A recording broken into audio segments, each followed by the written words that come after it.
The live-action Avatar: The Last Airbender TV series. May God have mercy upon our souls, because we have sinned greatly. Avatar: The Last Airbender is one of the all-time great shows. True. But unfortunately, it's a property Imagine not growing up with Aang. Sad. that has been Also, Azula, best girl, you cannot convince me any otherwise. abused by some truly evil scoundrels over the years. There's been a complete failure and an insult to its legacy in a live-action movie that M. Night Shyamalan directed over a decade ago. There's been a All those people need to be executed. handful of unforgivably trash games, even as recently as a month ago with something called Quest for Balance, which is a $50 super stinker that was shat The world does not have enough rope for these people. out from the rancid, vile bowels of Game Mill. It's At least it looks like Zuko and Aang. Wow. more torturous than a saw trap. The goddamn brazen bull was more humane form of punishment than playing Avatar Quest for Balance. And when Netflix unveiled a few years back that they were going to be trying again for a live-action Avatar, a lot of people rolled their eyes and wet their pants, going to bed very concerned and scared because no one that's a fan of Avatar. World War III? Avatar remake? No, now we're getting a little bit too far. Wants a repeat of the 2010 movie that M. Night Shyamalan made. Yesterday, the trailer finally dropped for it, and I didn't know what to expect. I didn't know if it was going to be a blessing or a curse. Wait. I mean, Aang doesn't look horrible. And I feel as though I'm There's no way this is not a stinker, right?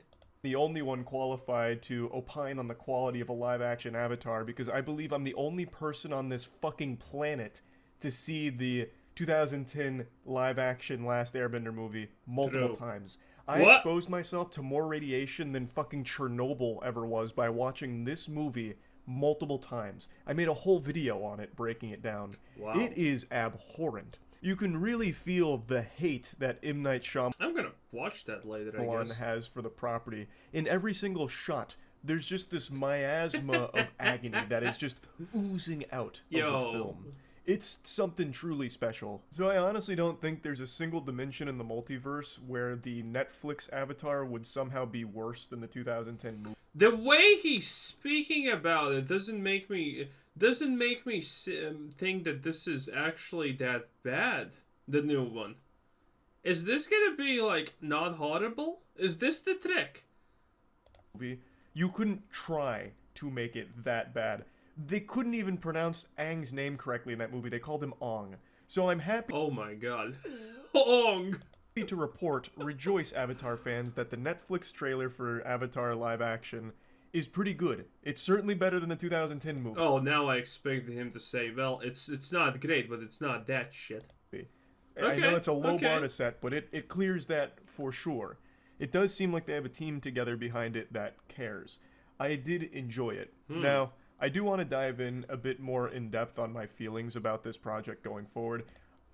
As any man that looks as much of a woman as you would ever obviously want to do, Moist Critical, I fully support your transition. I am still a bit skeptical on how good it's going to turn out. Many of you might not remember this, but 3 years ago, the creators of Avatar: The Last Airbender actually walked away from the live-action project, citing some creative differences internally that they couldn't reconcile. So that makes me a little concerned because they're not going with the creator's vision, and their vision is that's not just concerning. That's pretty concerning. The one that led to one of the most iconic cartoons ever made. That usually doesn't bode well. Now, get out your pen and paper because I'm going to take you to class real quick. Let's cite a very recent example here. The success of the live-action One Piece. A production I thought was doomed for failure. I was bah-humbugging about that back. Yeah, I understand that. When you hear the words live adaptation, you're kind of like, is it shit? It feels shit. It's a live what? Show me a live ad. But One Piece was a winner. Bad boy for many moons. I didn't think you could take an anime and translate it to live action successfully. Okay. I was wrong. And one of the main reasons why I was so wrong is because I didn't realize how involved the creator of One Piece, Oda, was in the production of the live action. That is true. Oda was very, very involved, and also all the people playing their roles, they loved One Piece. Like the guy who's playing Luffy, he actually loves One Piece in general. Like, that's cool. Action, and it's very clear that that was the biggest difference maker. You can feel Oda's presence throughout the entirety of the live action One Piece in order to steer the ship properly and make a very good show that stands on its own two legs even outside of the One Piece anime. So people that have never seen the anime still really like the live action. For example, Danny. Danny never watched the anime, he loved the live action, and it got him in. Well, the live action starts from the beginning of the story. Into the anime, which is something I didn't even know would be possible. So clearly having the creator of the property you're adapting involved is extremely important. Stand back, I'm dunking from the free throw line with this next example I'm dropping on you here. Live action Cowboy Bebop from Netflix. Oh, the wow. live action Cowboy Bebop. Yo, are we really gonna open up old wounds like this? Especially the female who was the female actress that played that? Jesus Christ! Oh, this is no one can be. It was horrible, dude. Netflix did Cowboy Bebop because they didn't care. Okay, they just thought it's gonna be easy money, and wow. Bebop is an absolute disaster, a fucking full-blown Category 5 catastrophe of a show. And guess what? The creator of Cowboy Bebop was not involved in the production of it in any way, shape, or form. And look at how it turned out. It is horrible. That piece of garbage is so foul, if I took a shit on it, my poop would be embarrassed to be on top of it. It is bad. So the fact that here, the creators of Avatar threw their hands up and said, bye-bye, pussies, we're not doing this, we're out, that sounds bad. is a little concerning, because it makes me nervous with the direction that they're going to take this. Like, this could turn into some kind of fucking... But you said the Netflix trailer was good. What do you mean? Sci-fi show. They might try and make this Stranger Things, but with airbending. Like, who knows? So, while I do think the trailer is fine, like, it looks good, I'm still nervous. Another thing I've talked about a lot on stream, and I still firmly stand by this, if you're just taking a animated show, Avatar in this case, and translating it one-to-one to live action, it feels worthless. You already have a beautiful... Also, are we gonna have the debate is Avatar anime or not? Because, technically it's a cartoon. Piece of animation that tells an incredible story. Taking that and then just putting a new coat of paint on it just doesn't really seem to do much. Kind of like Lion King, where they took the Lion King animation and then turned it into a pseudo live action movie with the CGI Lion King, which is basically just the same movie, but with CGI instead of, 2D. And it's fucking worthless. Like that, it's entirely worthless. I don't think it adds any value. It's just a cash grab. So if that's the direction they're going, it wouldn't exactly be the most satisfying thing in the world just to see the cartoon I already love being played out again, but with real people. It's not going to enhance it. Like, I should rewatch Avatar. That's on my list to do things. Rewatching Avatar. There's so much I have forgotten. Things that you can do in the animated medium simply cannot be done well in the live action medium. Period. The reason. Oh, but also there's, by the way, a new Avatar anime coming up. I don't remember what are the specifics of it, but there is some news. A new Avatar anime is coming up, and it's gonna be after the chorus story. So that's kind of a plus, I guess. Maybe we finally will get to relive the glory days of Uncle Iroh, because again, remember, he's still not dead at the end of Korra. So that's kind of nice. In One Piece, for example, works so well in the live action and the anime, is the One Piece live action is pretty different from the anime. It goes, of course, down the similar story beats, but it executes everything differently, and it breathes new kind of life into One Piece that wasn't necessarily there in the same episodes that it was adapting from the anime. So Oda being there and recognizing that just going one-to-one with it's not exactly going to hit the same way, changed it a little bit and made it really enjoyable. Now, of course, the show hasn't premiered yet. It's not out. I'm just speculating. Maybe they don't just go one-to-one with it, though Decent speculation. the trailer makes me believe they are going to try and do a lot of exactly the same stuff from the cartoon into the live action, but maybe they're just doing that to show that they actually do have a passionate team behind there. That's entirely possible. It's not out yet, so I don't know exactly what the direction is. I'm just stating that I haven't seen the trailer, but I don't know if I'm interested in Avatar live action to begin with. I'd much rather just rewatch the original cartoon.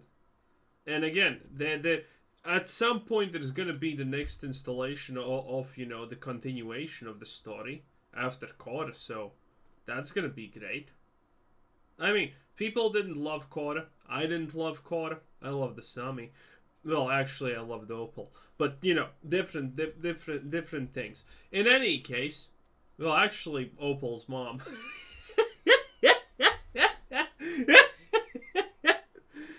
Anyway. Anyway.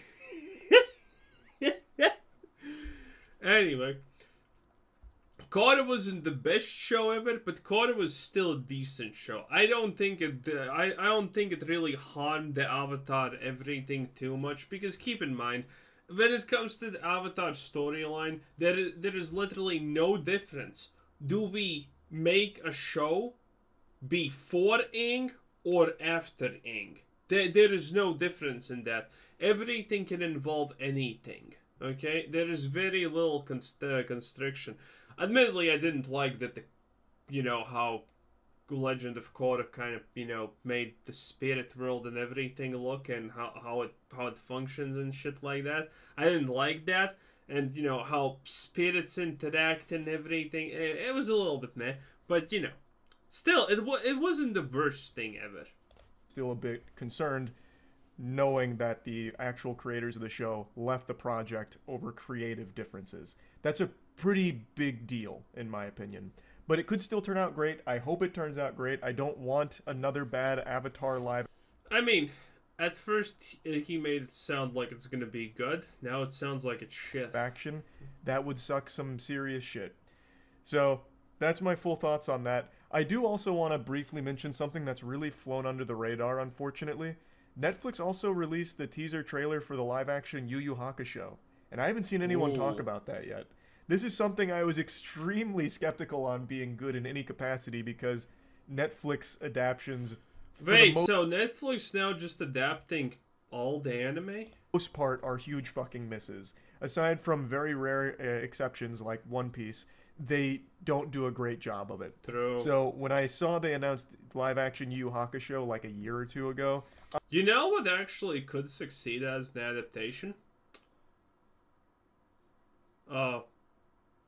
Full Metal Alchemist Brotherhood. That could actually succeed as an adaptation. I see that working. It would involve the dog. It would definitely involve the dog. I immediately just wrote it off, rolled my eyes, and said, yep, that's going to be turbo ass. And now that they've released the trailer, I can comfortably say, maybe there's a chance.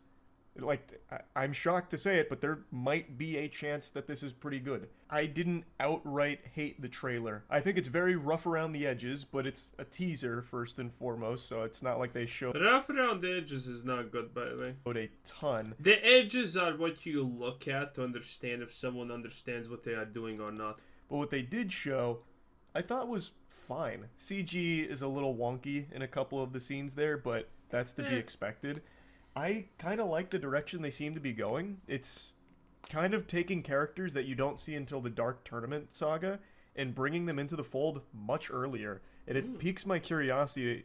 The Dark Tournament saga is supposed to be... I have not watched that show. I'm not interested, okay? But I make up for the fact that I have actually watched Legend of the Galactic Heroes, okay? And I liked it, okay? Maybe I haven't seen that, but, Legend of the Galactic Heroes fucking represent right here. In any case, I don't know about that. I think the tournament is, like, as far as I know, the biggest thing, so that's kind of good at least.